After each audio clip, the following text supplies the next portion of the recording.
hands are resting behind us. Now, I'm starting with my fingers pointing away from me, but your fingers can point anywhere, okay? We're gonna do a few different things here, so not to worry if your fingers are pointing somewhere other than mine.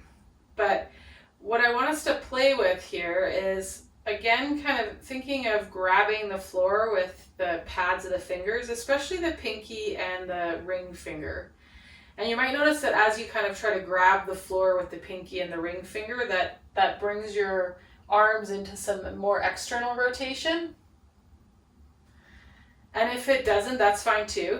And then from here, what you're going to do is you're going to start to lift the heel of your hand. So you're going to come up onto the fingertips, and then we're going to lower down and bring the heel of the hand back to the floor. So thinking of it as kind of palm raises or calf raises, but for the wrists. We're going to draw the heel of the hand up and then roll through the palm, bring the heel of the hand back down.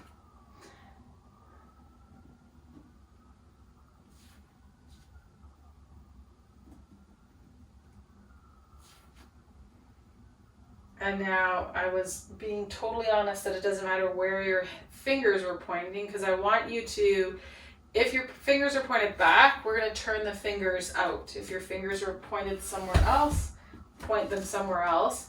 And again, you're just going to raise the heel of the hand, come up onto the fingertips, and then lower back down.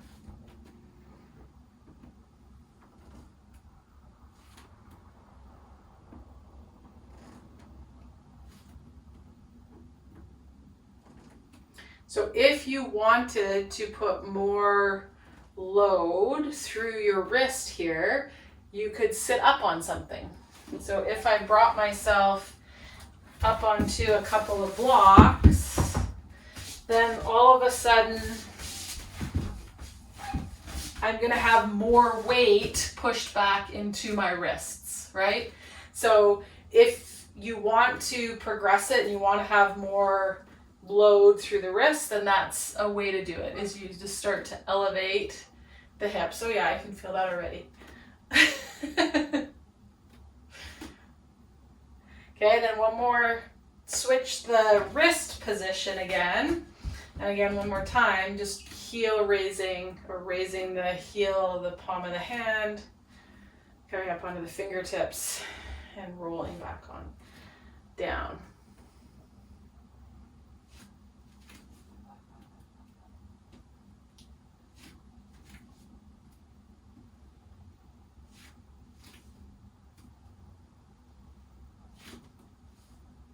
Okay, and then we're going to stand the feet up on the floor.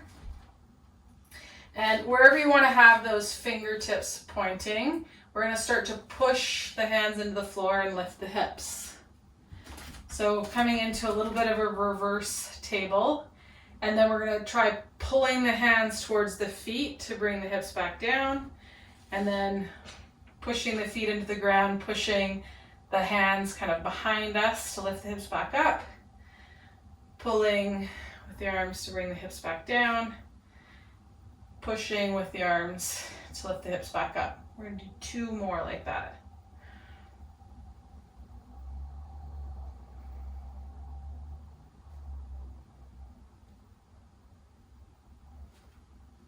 Okay, let's get these blocks out of the way. So have,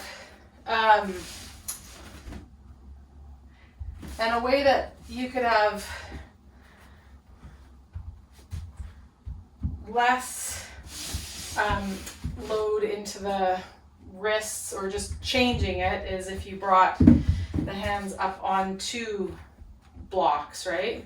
So if I'm here, it's just changes it slightly, because all of a sudden it's going to change that lever length. It's going to push me more forward in space as I lift the heel of that hand. Yeah?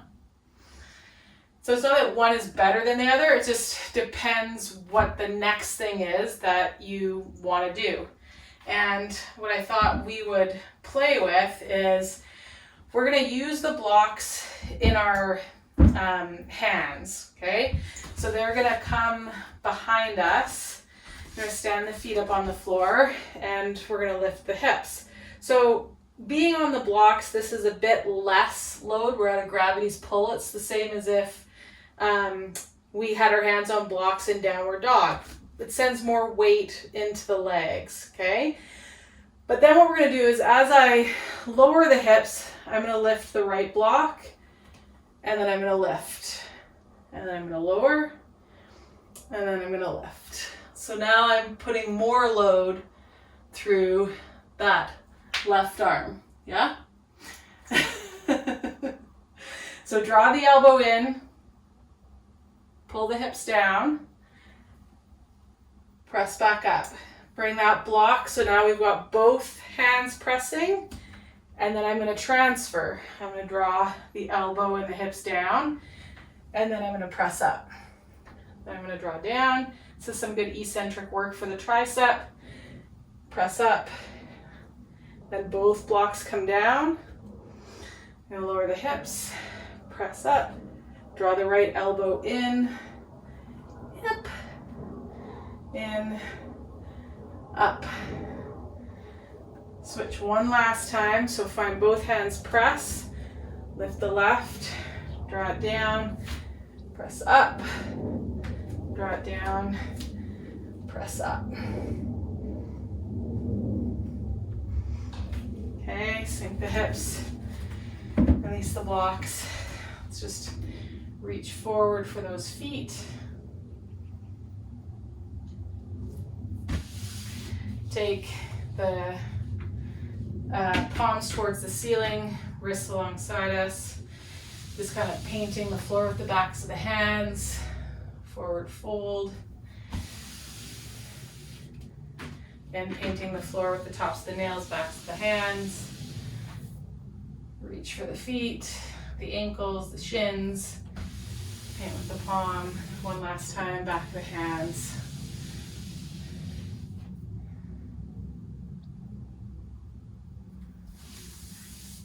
Okay. We're going to use the block, come onto our back.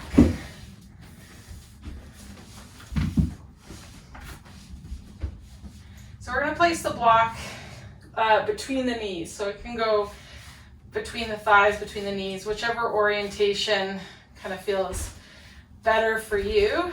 And feet can stay on the ground, okay? Actually, no, they can't. Feet are going to come up. Arms are going to come out to the side. I'm just going to position myself here so I don't run into a wall. There we go. Okay, so palms can be down or palms can be up, but I want you to play with thinking of kind of the shoulder blades and the arms like wings. So the back of the shoulders is really expansive, okay? And then what you're going to start to play with is taking the legs over to the left. I don't want the right shoulder to stay on the ground. What I want you to focus on is as the rib cage rolls, getting as much space, so you could kind of reach that left arm on the floor, getting as much space between the shoulder blade and the spine on the left side. And then come back to center. So there'll be tension and work through the core and through that left shoulder girdle. I think of it as when you're on your back, if you kind of feel behind between the shoulder blade and that left arm, as you roll to the left, I want you to think of maintaining this sort of canoe bottom with the back of the arm and not kinking it like a straw. Okay, so there's this protraction of the shoulder blade that has to happen as the core is working to control the core and the shoulder girdle to control the rest of the body. Okay, and then come on back. So the head doesn't have to stay on the floor. I find I can find that canoe on the back of the arm and that load through the shoulder girdle much better if I lift the head and kind of look at that elbow or that left hand. And then just take a second take the block out, take the legs long, just notice what you notice between the left and the right sides. And then we're gonna go over to that supine twist with a twist on the other side, the shoulder focus. So find that kind of canoe sense, that protraction of the right shoulder blade. You're gonna start to take the legs. Don't worry about the left shoulder staying on the ground, but it's like you're coming to balance on your hip and your elbow on the right hand side. Feeling the shoulder girdle and the core work together. Okay, you might even, so this side I'm stronger. So as you go over, what might happen is that elbow presses into the ground, and you might even be able to roll up, feel that serratus anterior and that lat engage to start to bring you up onto that elbow, yeah? But you want to feel that underneath the shoulder blade, not in your neck. Let's do one more to the side.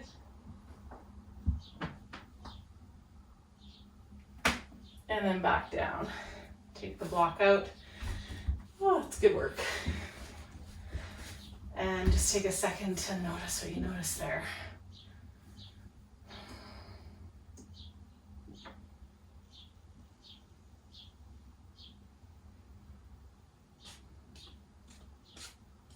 So before we settle in on our back, okay, go over onto the hands and knees.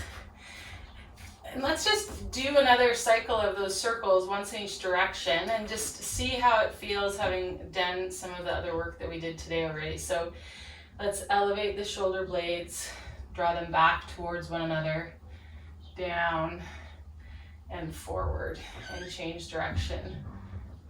Back, up, forward, and down. And let's tuck the toes under. And just take the hips and shoulders back into a downward dog.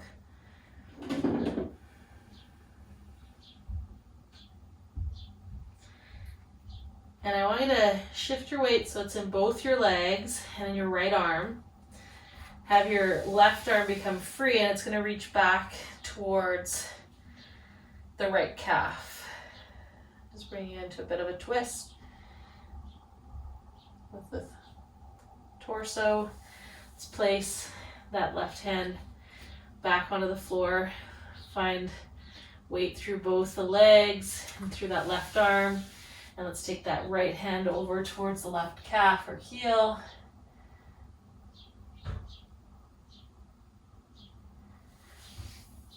And then let's bring the left or right hand into the middle of our mat.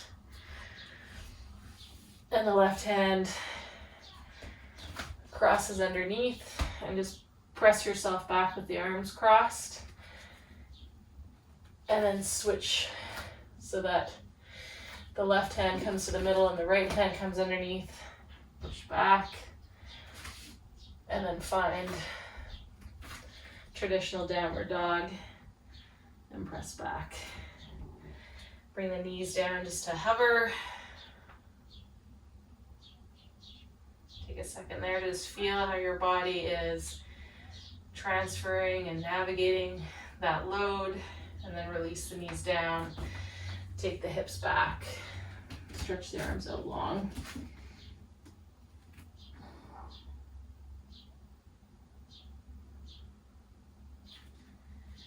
And before we make our way to our back, let's bring our knees right underneath us. So we're going to bring our torso right down onto our thighs here. Hips tucked back and down towards the heels. And so our upper body will be elevated a little bit here. And then let's just take that right arm, reach it back, big circle,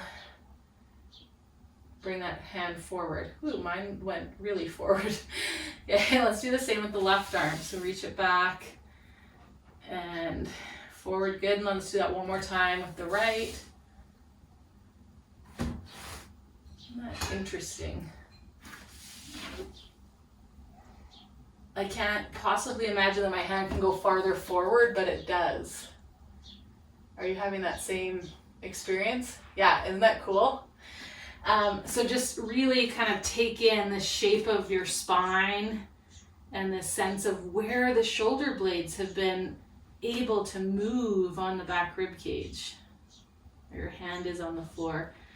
Let's walk the hands back towards the knees and make our way over.